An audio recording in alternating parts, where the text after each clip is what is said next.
900 के करीब करीब निफ्टी इस समय। इस रिकवरी का पूरा दारोमदार है एचडीएफसी बैंक पर। एक बार कंट्रीब्यूशन प्लेट लेकर आइए।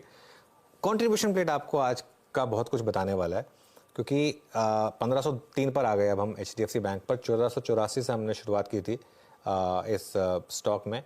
सबसे ऊपर एचडीएफसी बैंक 13.5 पॉइंट, और रिलायंस के एक बहुत बड़े इंपैक्ट को वो नलीफाई कर रहा है 18 पॉइंट। अच्छा, एक्सिस बैंक, एक्सिस काफ़ी वीक है कि 2-3 दिन से। एक्सिस, एलएनटी और इन्फोसिस यहाँ पर भी वीकनेस है।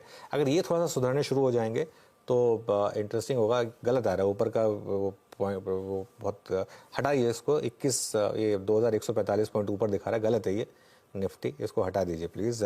100 पॉइंट नीचे हैं अभी हम इस समय निफ्टी में। कुछ स्टॉक्स और देख लेते हैं। टाटा कम्युनिकेशंस खासा वीक है आज, वहाँ पर थोड़ी सी वीकनेस है। स्ट्रेंथ कहाँ पर है? इंडस टावर अभी भी डे हाई पर 4% ऊपर। एस्कॉर्ट्स कुबोटा में एक अच्छा मूव आया। इनफैक्ट एस्कॉर्ट्स कुबोटा, इसका इंटरडे चार्ट लेकर आइए आप जरा स्क्रीन पर। ये देखिए करीब करीब अब 0.25% ऊपर। हमारा स्पॉटलाइट वाला शेयर वेदांता एक बार लेकर आइए। वेदांता अब डे हाई पर आ गया है, तो यहाँ पर भी लोअर लेवल से अच्छी खासी रिकवरी इस समय आपको दिखाई देगी। 1.5% ऊपर ये स्टॉक ट्रेड कर रहा है। आईटीसी डे हाई पर है, हिंदुस्तान यूनिलीवर डे हाई पर है। तो मार्केट में थोड़ी लोअर लेवल से क्लियर कट रिकवरी इस समय विजिबल है। एडवांस डिक्लाइन अभी भी खराब है, लेकिन देखते हैं थ्रू द डे कैसा मूव रहता है। वीरू, ये अब तक इस बाजार की संघर्ष की कहानी सुनी और एक डीप गैप डाउन था। अगर उसके बाद एक रिकवरी, निफ्टी लगभग 21,893 पर ट्रेड करता हुआ। आशीष भायती जी और शिल्पा राव जी पिछले कार्यक्रम से इस कार्यक्रम में शिरकत कर रहे हैं। अमोल ठावले और सुदीप शाह एसबीआई सिक्योरिटी से फ्रेश पर्सपेक्टिव लेके जुड़े हैं। आप सभी को नमस्कार। कार्यक्रम में आप सभी का स्वागत है। सुदीप, आपकी इस वक्त की 2 कॉल्स क्या रहेंगी? क्या अप्रोच कर रहे हैं आप, रख रहे हैं मार्केट्स पे इस वक्त इस डिप में? नमस्कार वीरू जी, गुड मॉर्निंग। जो हिसाब से मुझे लग रहा है कि आज अर्ली मॉर्निंग जो गैप डाउन आया, उसके बाद हमने देखा स्टॉक स्पेसिफिक काफी रिकवरीज आई है, और खासा करके मिड कैप्स में हम देख रहे हैं कि जो सिलेक्टिव जो नाम चल रहे थे डिफेंस में, तो वहां पे डिफेंस है, टेलीकम्युनिकेशन जैसे भारतीय एयरटेल, यहाँ पे एक अच्छी रिकवरी आई है। तो मेरा पहला स्टॉक आज जो मुझे लग रहा है कि अच्छा लग रहा है यहाँ से पोजिशनली, वो है कोचिन शिपयार्ड। कोचिन शिपयार्ड को यदि हम देखें तो 2 हफ्ते पहले एक कंसोलिडेशन में से ब्रेकआउट आया था, और उसके बाद ऊपर के लेवल पे 1050 1080 के बीच में स्टॉक कंसोलिडेट कर रहा था, और आज भी 10 डेमा के आसपास से वहां से फिर से एक रिकवरी हमने यहाँ पे देखी है। तो मुझे लग रहा है जो डेली, वीकली, मंथली सभी टाइम फ्रेम पे स्टॉक स्ट्रॉन्ग है, तो यहाँ पे कोचिन शिपयार्ड आउट परफॉर्म कर सकता है। डिफेंस पैक में भी अच्छा मोमेंटम हमें नजर आ रहा है। तो 1095 के स्टॉप लॉस से 1160 का टारगेट मुझे लग रहा है यहाँ पे कोचिन शिपयार्ड में आता हुआ मुझे लग रहा है। और दूसरा स्टॉक जो मुझे पसंद आ रहा है वो है भारतीय एयरटेल। अब भारतीय एयरटेल में हमने देखा है 2 से 3 हफ्तों का जो एक कंसोलिडेशन स्टॉक में देखा था हमने, 1180 से लेके 1235 के बीच में, वहां से हमने इसको कल एक ब्रेकआउट आते हुए देखा, और आज ब्रेकआउट के बाद भी हम देख रहे हैं कि ये ऊपर के लेवल पे 1268 1270 के आसपास कंसोलिडेट कर रहा है, सस्टेन कर रहा है, रिलेटिवली आउट परफॉर्म कर रहा है।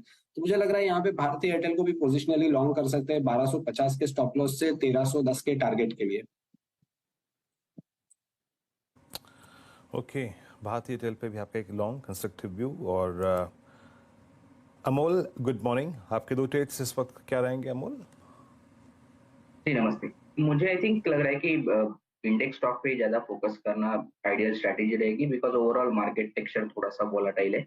मुझे भी एक्चुअली भारतीय एयरटेल ही अच्छा लग रहा है पोजिशनल पॉइंट ऑफ व्यू से। 1265 के आसपास चल रहा है, 1320 और 1340 ये टारगेट्स निकल के आ रहे हैं, और स्टॉप लॉस उसका रहेगा 1235। और दूसरा मुझे एक लग रहा है जो रिट्रेसमेंट पे अवेलेबल है, अच्छे खासे सपोर्ट्स पे अवेलेबल है, वो है टाटा स्टील।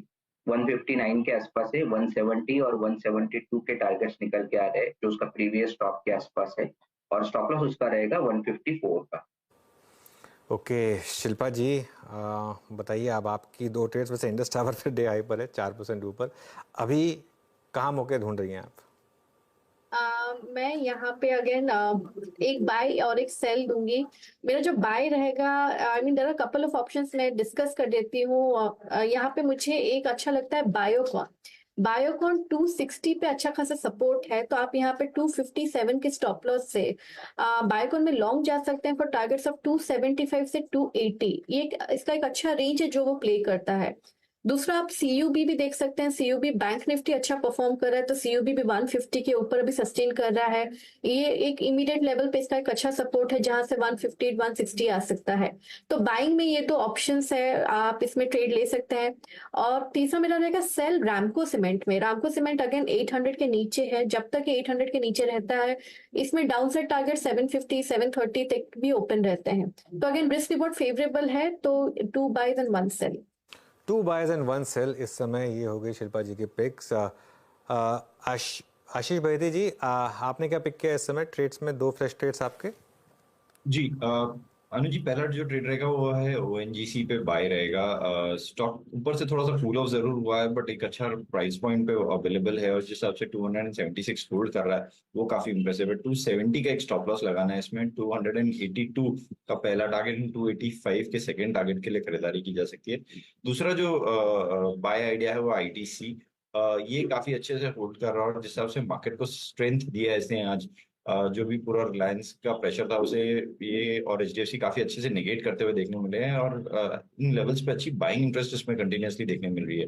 तो आईटीसी में खरीदारी की सलाह, जो स्टॉप लॉस इसमें मेंटेन करना हो 417 का एक एसएल मेंटेन करे और जो टारगेट्स है वो 430 और 435 तक के टारगेट के लिए इसमें पोजीशन बनाई जा सकती है। ओके, तो चलिए इस समय की ट्रेड। अच्छा, एक स्टॉक चेक और लेते हैं। शिल्पा जी, एक बार आईटीसी और एचयूएल, अगर दो में से कोई एक चूज करना हो, अगर करना हो तो डे ट्रेड में कोई ट्रेड बन रहा है यहाँ पर? यहाँ पे अगर आईटीसी पे देखेंगे तो मुझे आईटीसी ज्यादा बेटर लग रहा है। 420 के ऊपर है फ्यूचर्स में भी अभी, तो यहाँ पे 418 के स्टॉप लॉस है। आईटीसी में ज्यादा कंफर्टेबली ट्रेड ले सकते हैं फॉर टारगेट्स ऑफ 430। चलिए अब एक काम करते हैं, आगे बढ़ते हैं। और बाजार में थोड़ा सा डर का माहौल है, खास तौर से जो इजराइल और ईरान के बीच में हो रहा है उसको लेकर। लेकिन क्या लोअर लेवल्स पर ये आपको बाइंग की अपॉर्चुनिटी दे रहा है, और अगर हाँ तो कहाँ पर? गोल्डीलॉक्स प्रीमियम रिसर्च के फाउंडर और चीफ स्ट्रेटजिस्ट गौतम शाह के पास चलते हैं और उनसे जानते हैं कि वो इस समय क्या एडवाइस कर रहे हैं। Gautam ji, good morning. आपने ऐसी कई साइकिल्स देखी होंगी ऑब्वियसली, और आपको एक्सपीरियंस भी होगा इन सब चीज़ों का। क्या ये बाइंग अपॉर्चुनिटी है या फिर अभी थोड़ी जल्दबाजी होगी? किस तरीके से इस मार्केट को अभी अप्रोच करना है? गुड मॉर्निंग अनुज। देखिए, एक जमाना था जहां पर हमारे पास जियोपॉलिटिकल कंसर्न्स 3 साल में एक बार या 5 साल में एक बार आती थी, पर अब जमाना ऐसा हो गया कि हर 3-6 महीने हमारे पास कोई ना कोई जियोपॉलिटिकल कंसर्न्स आ रहा है। तो ये बता रहा है कि दुनिया काफी बदल गई है और रिस्क काफी बदल गए हैं और बढ़ गए हैं इक्विटी मार्केट्स के लिए। I think it is only because of liquidity कि हमारा मार्केट इतना वेल बिहेव रहा है, क्योंकि अगर ये 19,000 करोड़ का लिक्विडिटी हर महीने का नहीं होता तो ये बाजार कब का बहुत बड़ा गिर जाता। I think that is the key takeaway from the last 3 to 4 months। But अगर आप पिछले एक हफ्ते का एक्शन देखें, डेफिनेटली थोड़ी सी कंसर्न है, क्योंकि लास्ट टाइम जब मार्केट गिरा था तो इतनी कंसर्न मार्केट ने नहीं दिखाया। निफ्टी एकदम रिलैक्स था, इंडिया विक्स में कोई मूवमेंट आई नहीं थी, यूएस मार्केट्स में कोई बड़ा फॉल नहीं था। I am referring to the period of September October last year. But इस बार का अगर आप चार्ट देखें, मार्केट ने 2 हफ्ता लगाया 21,800 से 22,800 जाने में और 4 दिन लगाया 22,800 से 21,800 आने में। सो डेफिनेटली मोमेंटम दिखा रहा है कि momentum is with the bets. और थोड़े से टेक्निकल चार्ट्स पे जो सिग्नल्स है वो कंसर्निंग है। और ये अभी जिस तरह का जियोपॉलिटिकल सिचुएशन है, इट्स वेरी डिफिकल्ट टू से कि इसमें क्या होगा और ये कैसे आप प्ले आउट करेंगे। आई थिंक अगर आपका मीडियम टर्म लॉन्ग टर्म नजरिया है तब तो कोई प्रॉब्लम नहीं है। हो सकता है कि मार्केट यहाँ से 4-5% और गिर जाए, पर उसके बाद वापस स्टेबिलिटी स्क्रीन पे आएगी। तो लॉन्ग टर्म के हिसाब से मुझे कोई कंसर्न नहीं लगता। बट शॉर्ट टर्म में लेवरेज पोजीशंस के हिसाब से या पोजिशनल ट्रेडिंग के पोजीशंस के हिसाब से थोड़ा सा कंजर्वेटिव बनना बेटर लगता है, क्योंकि चार्ट शॉर्ट टर्म में खराब हो चुके हैं। और अगर निफ्टी 21,850 के नीचे सस्टेन करता है तो हो सकता है कि 21,500 से 21,000 में भी इवन लोअर वो लेवल्स आ सकते हैं। सो यहाँ पर एडवेंचरस लॉन्ग्स नहीं लेनी चाहिए। Don't be in a rush to buy, let the dust settle, थोड़ी सी मार्केट को स्टेबल होने दीजिए, उसके बाद कमिटमेंट बढ़ाइए।